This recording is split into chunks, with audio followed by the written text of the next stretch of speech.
A 74-year-old couple described as caring and giving, people of God spreading the word of the Lord. So who would want them dead?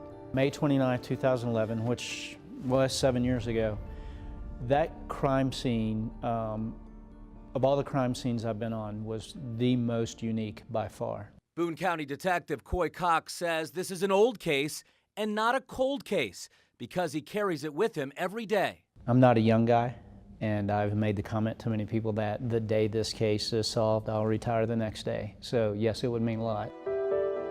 7 years ago this month, Bill and Peggy Stephenson were found murdered in their Florence, Kentucky home. Years earlier, WLWT actually did a story on Bill in 2000.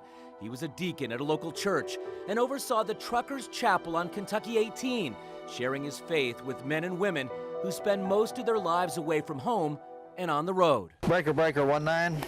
Hey guys, this is Truckers Christian Chapel. We're going to have church service in here if you want to come on in and join us. 11 years after we shared this story on our news, Bill and his wife were brutally killed.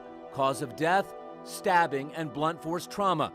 But the crime scene is something investigators and federal experts are still scratching their heads about. There were symbols, there were items that were used at the scene to indicate strong feelings or opinions about the victims, Bill and Peggy. Detective Cox says the evidence proves the killer or killers were either with the bodies for several hours or came back to the home long after the murders. No eyewitnesses, no murder weapon found. The home was cleaned, the bodies staged in a certain way, littered with odd items.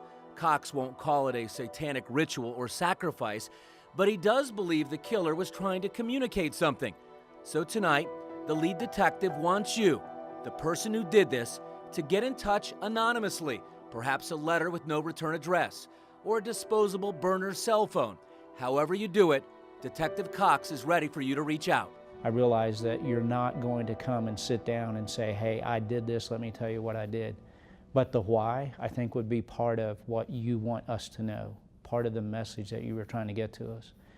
And I would ask you to communicate. Well, we'll work with you. I'll communicate back to you in some kind of social form. The tips keep coming in. Cox and fellow investigators have interviewed hundreds of people of interest.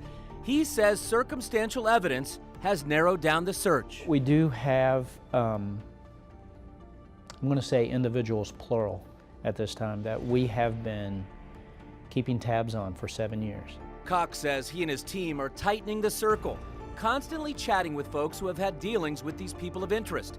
He says someday that mistake will be made, and he'll get to tell Bill and Peggy's family a killer has been caught. It may not be today, it may not be next month, may not be next year, maybe 10 years down the road, but this case will be solved.